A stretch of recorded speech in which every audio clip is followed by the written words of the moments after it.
One thing I do want to mention, especially on the base model, is that we do not recommend you use single motor mode on longer hills. If you go over a bridge, no problem, but if you really have like strong hills and you go upwards and so on, the single motor will be able to handle it, but we don't want to risk that it overheats.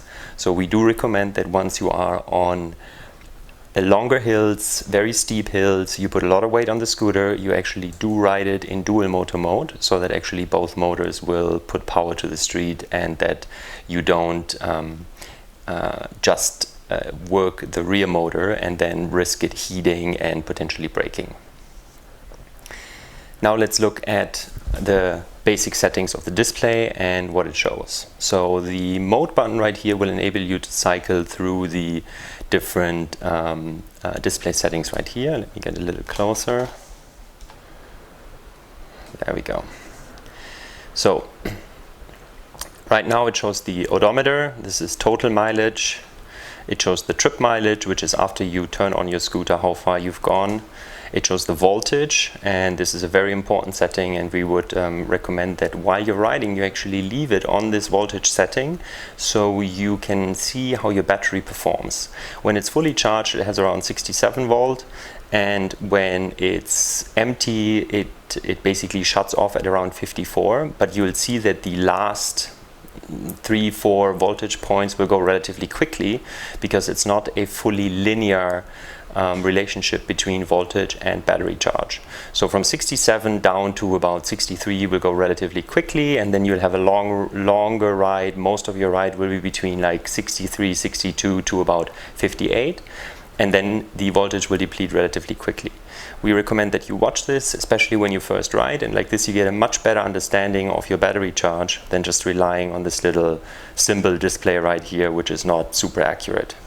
Also do note that voltage fluctuates a lot while riding, so when you put a lot of power on the scooter, so you're going uphill or you accelerate fast or you're very heavy and you're using it strong and you're basically demanding a lot from the scooter, voltage will go down and it will ultimately come back up once you relax a little bit. So ultimately this kind of reading of the average voltage over your ride, you'll be able to judge battery charging status. And this is the time since you've basically turned on your scooter. This is a little charging function right here. If you set it here, the scooter will be overridden to charging mode. That means the scooter will not automatically turn off after 5 minutes or whatever you set in the display. It will stay on for 2 hours right there, and you can use this to charge your phone. Right here is a little USB port in the side. So, and here we're back to the original odometer setting, but as I said, I recommend we leave this on voltage during the ride so we can see how the battery charge is developing. Now, in order to change the gears, you press the power button and you see the gears blinking up there, and you can set it from 1, 2, 3. And the gears ultimately will just limit the speed of the scooter and take a little bit of power out as well, and you'll notice that when you experiment with them. So for instance, you lend your scooter to somebody who has no experience. I think it makes a lot of sense to set it to gear 1, so you know they can get used to it and used to the power. Once you know how to ride it well, I think you're going to leave this in gear 3 all the time. Now let's have a look at how we can customize the settings in the display to your needs. So if you press both buttons at once, you see that you're entering into setting mode. And in order to cycle through the different settings, you can press the mode button. And you see how you'll get through all these settings, and we're going to look at each one of them in the course of this video. So in order to enter a setting, to change the settings, you press the power button, and then you can use the mode and the power button to change the setting. P0 is the tire diameter. You can get in here and then you can change the settings. We obviously recommend you leave this at 10, as this will also impact the way the speed is displayed, because the speedometer right here reads the tire turns, and based on the tire diameter it calculates the speed that you're going. Now let's go to the next one, that's P1, and this is the controller shutdown voltage. It's set to 53, and we recommend you don't mess with this. This basically means at 53 the controller will shut down the battery in order to prevent it from going too low and potentially damaging your battery. So here also no change.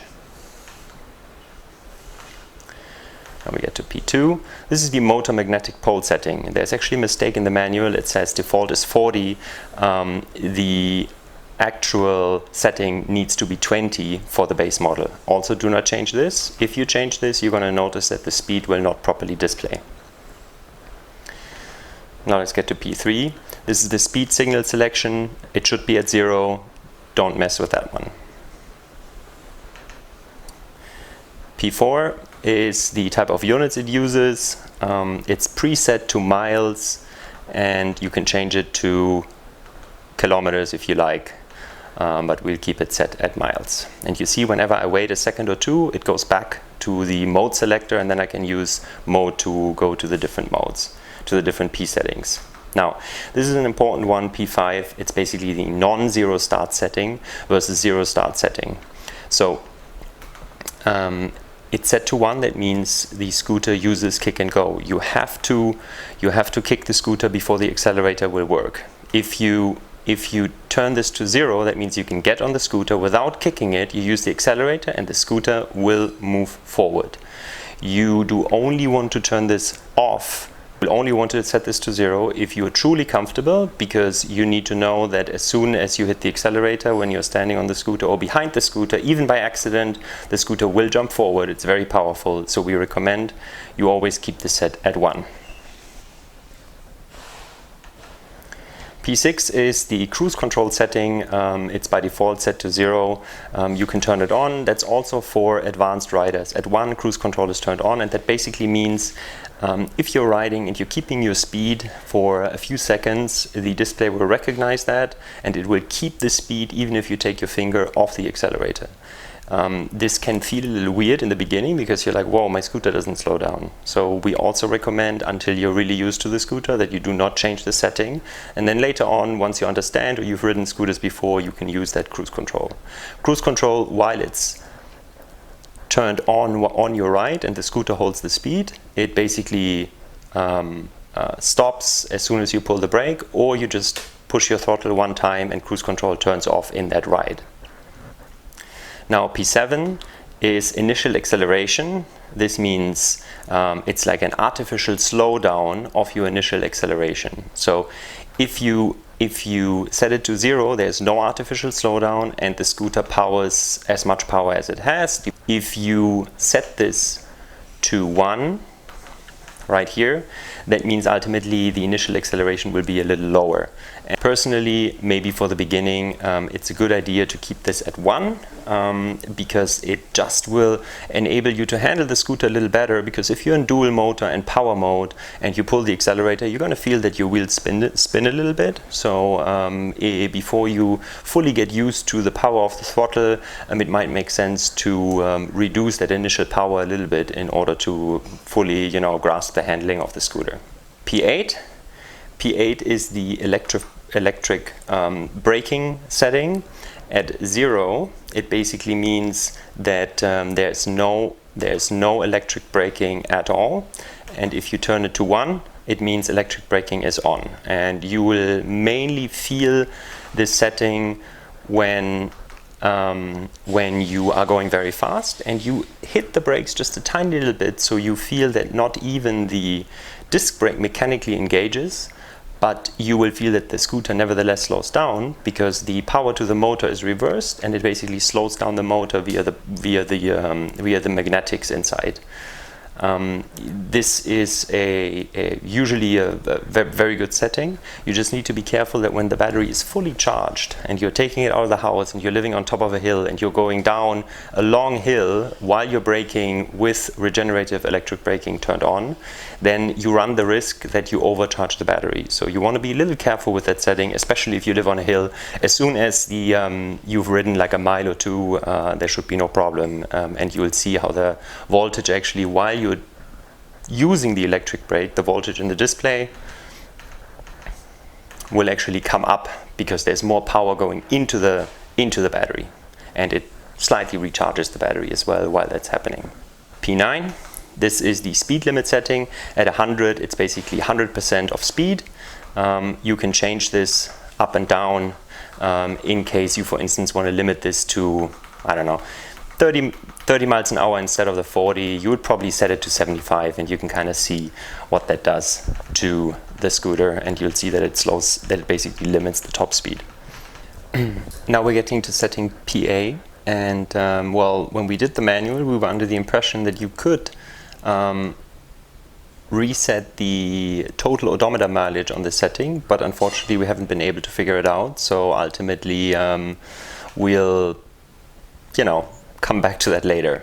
Now this is PB, and this will ultimately set the display shut-off time. Remember, we talked about that earlier when you have the charge override, and this is basically after 10 minutes the scooter will turn off if you don't use it.